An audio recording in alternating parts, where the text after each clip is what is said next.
Welcome, ladies and gentlemen, Duckville here, bringing you a PvZ match. We're going to see a pretty interesting character coming up, of course, starting up at the top right-hand side as our red Protoss player. He's, well, I don't know how far this replay pack that he submitted went, but seemingly, I didn't really hear too many people talking about it. He's from Triumph Esports, and his name is Bones. He's going to be starting up here as our red Protoss. Down at the bottom left-hand side is the villain of esports, if you will, but of course he is still a very decent player. It is EGidraRC. And we'll see what he wants to get up to today. As I said, this is part of a replay pack that Bones had posted up on Reddit, and yeah, I don't know. I don't think it actually went too far. Of course, Reddit, the place where all sorts of drama about an esports figure wearing a bikini will get to the front page, whereas actual, strategy talk and those kinds of things won't go anywhere. But anyway, we're on Cloud Kingdom, of course, a very popular map for this kind of thing. We're in Heart of the Swarm, so we get to see some of the interesting little changes that have gone through and all the new units, the new upgrades, all these kinds of cool things. So we'll be keeping an eye on all of that while we're waiting for the game to actually kick into gear. Of course, I hope you've been checking out my After Hours Gaming League casts. They're available on afterhoursgaming.tv. And we've had some really good matches throughout the season, so I hope you've all been able to check that out, and hopefully you'll be able to help me out with some support once we get to the casting competition stage, where I'll need all of your help to make sure I can proceed through the various rounds of the competition. But we're going to see how Bones decides to play here. Of course, this is GM versus GM action here in the Heart of the Swarm beta. And, of course, we'll probably see. It looks as if Bones is going to go for just a very quick expansion here. Upon seeing that his opponent did not, is trying to save up a little bit of minerals to get his expansion going. But he has actually blocked it off. So Bones doing a good job of keeping this drone at bay for now, not able to get the expansion down. But EGidraRC did, of course, get his spawning pool going relatively quickly here to make sure that he does have a few lings coming out. Now, Bones has gotten his expansion going up, so that's pretty good for him. Of course, a very nice economic way to play. A few, this particular matchup has changed a little bit just lately, just due to like a lot of players have been trying out a little bit more like faster gateway styles, of course, in-base gateways, cybernetics cores, all these kinds of things. If you want to see some very greedy play, you can check out Root Gaming Succeed. He's been doing some really cool stuff with actually using like the cybernetics core as part of the wall, and like a Stargate as part of the wall, all this crazy stuff that you wouldn't ever see in Wings of Liberty. But yeah, there's just people still playing around. We've still got a long way to go when it comes to actually working out how these particular matchups are, the standard sorts of ways to play them. Of course, there's always going to be, your average John Smith who will throw out a crazy build every now and then, like a proxy triple robo, or I don't know, something insane that might come about, or the odd crazy swarm host play that does come about from time to time. But there's still definitely a long way to go before things are properly worked out. But EGidraRC, being EGidraRC, is going to go for a very quick third expansion here, just picking that up straight away upon seeing that his opponent does have the Forge Fast Expand going. As we can see there, just the Ling's just going to keep an eye on the front door. They want to see, he wants to see the timings of, does the Forge get started on some research? Does the Gateway just sit around and not do too much until he can get a Stalker out? All these kinds of things are very important, of course, to figure out what your opponent's going for. Of course, if you're a Zerg player and you can keep an eye on what this Forge is doing, this is a very important part of the opening game as a Protoss player. If you see that the Protoss gets started on an upgrade at the Forge, then of course you can eliminate a couple of possible options that they might be going for. Of course, picking up a +1 weapons or something like that very quickly can be a little bit of a sign that it won't necessarily be a Stargate play, and all these kinds of things. But of course, given that it is Heart of the Swarm, we've got those Oracles, which are a very formidable thing to try and deal with.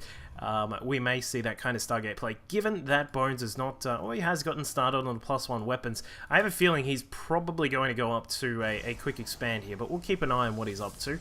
Up to a decent amount of workers right now. 34, of course, for our Protoss player. Meanwhile, for EGidraRC, he's now up to 37, still continuing to pump out those drones. 8 of them about to pop out now. In fact, more and more continuing to pop out. He's a little bit supply blocked right now, but not to worry, because he's about to get an Overlord. There it is.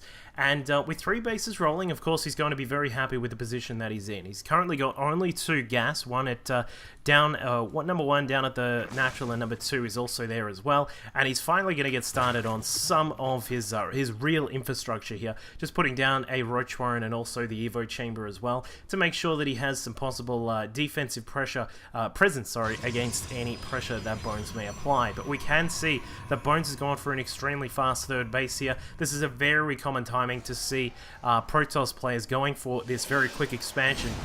A lot of players like to get this mothership core out. Sometimes I've actually seen this come out a little bit earlier, of course, to build up energy for a photon overcharge, but it is always followed up by, we've got the 1 gate with the +1 weapons, of course. There is a robo facility also coming along. It looks like Bones is going to have a little bit to deal with here at the front door. Zealot going to hack up some of those the Zerglings that are trying to poke through, and he will force that back for the moment. Does Hydra actually know? He does, yeah. Alright, so he does know that the expansion is there, and Overlord just slowly poking its way through the main base there. Is going to have a quick look at the robo facility. Is it actually building anything else up? Not just as of yet. But Bones doing a very crafty little wall here at the back of the third base. I'm a little bit curious about the efficiency of this gas geyser here. I think perhaps you can actually push this out.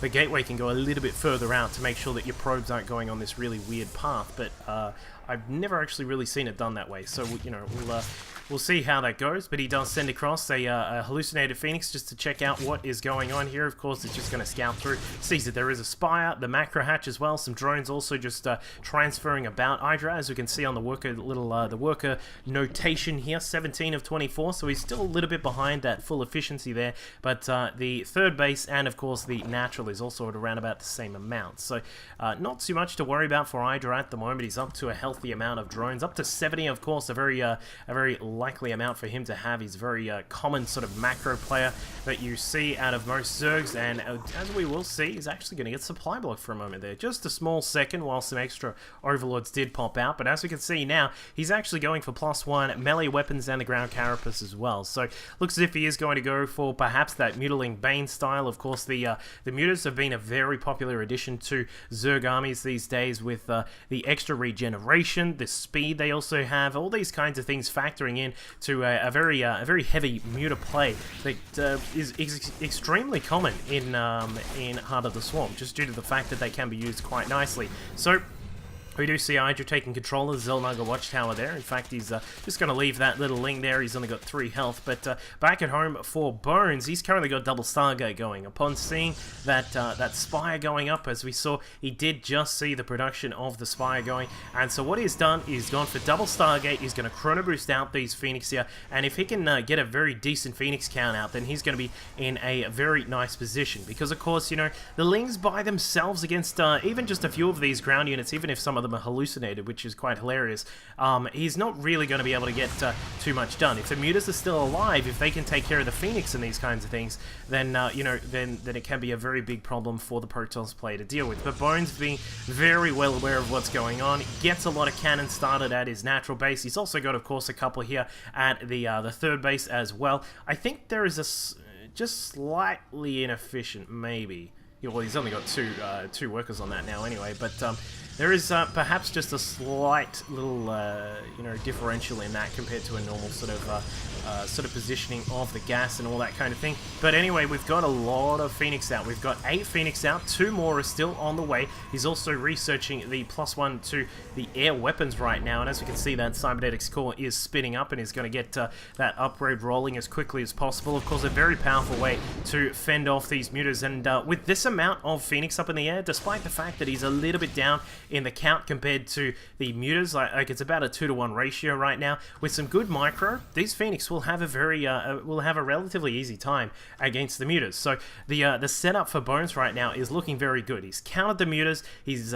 obviously dealt with the Lings on the ground. There is no real way for these Lings to get anything done given how many sentries are here. Also the Templar now starting to warp in, so we've got the Archons there. The Templar Archives is not researching Storm just yet, but the small problem that Bones has right now is that he's not aware of the extra bases that Hydra has. He's taken the base down to the bottom right hand side. We can also see that he has now got this base just across the left. So the economy of EGidraRC, as per usual, when we see him play, is looking very, very nice right now. He's up to 94 workers, so he's got a huge income coming in. He's able to produce a myriad of Mutalisks, as we can see. He's got 25 out on the field. They've got +1 on their upgrades right now. He's just getting that hive on the way as well. It's just under halfway done. And along with a couple of Corruptors to try and deal with those Phoenix in the air, he's going to be feeling very strong right now. He's maxed out 200 supply. Of course, a lot of that is invested in these Lings, but Bones is going to be able to perhaps move towards that 4th base, but the problem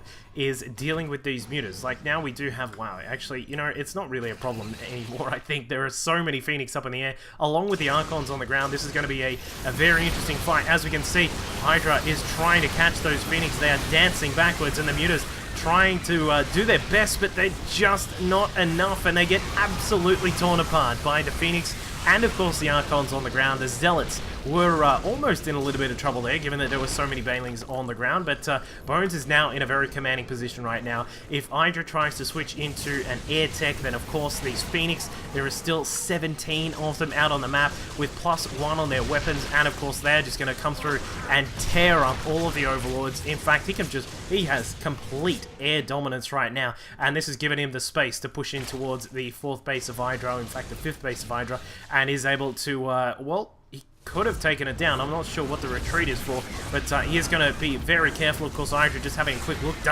Does Bones have a 4th base, or is he really just committing to this attack? That's what he wants to find out. And of course, this means, this is the question that EGidraRC will have to be very careful of. Will he have time to switch into the Broodlords? And as of the moment, there is no way to do so. He still hasn't started the Greater Spy. We've got a lot of those Corruptors out to try and deal with the air presence of those Phoenix. But when it comes down to it, the Corruptors won't be able to help against these units on the ground. And Bones is looking to really pressure with this attack, rolling up to 183 supply. The Phoenix are going to start picking up some of these units on the ground. Maybe he can get some of the Banelings before they bust through before the ground units. But with a Time Warp there from the Mothership Core, that really helps out with splitting up some of the Zealots. And it looks like, in fact, you don't see this too often, just Phoenix completely obliterating all of the Corruptors. And he's targeted some of them down. Very nicely done by Bones. And it looks like he's going to be able to push in through the natural base here, and I would not be surprised. There you go, no GG from EGidraRC, but of course he is already dead. Going up to a large count of mutas, but very, very well counted by Bones there from Triumphant Esports. Very nicely done. Of course, you can catch his replay pack. I've of course listed his Twitter just before. If you want to jump onto his Twitter, he's actually tweeted it a little while ago. In fact, I'll put it in the description for you, so you can catch all of that there. Of course, the Heart of the Swarm beta goes down in a few days, and we'll be all excited for release in a couple of weeks, and I'll catch you all next time.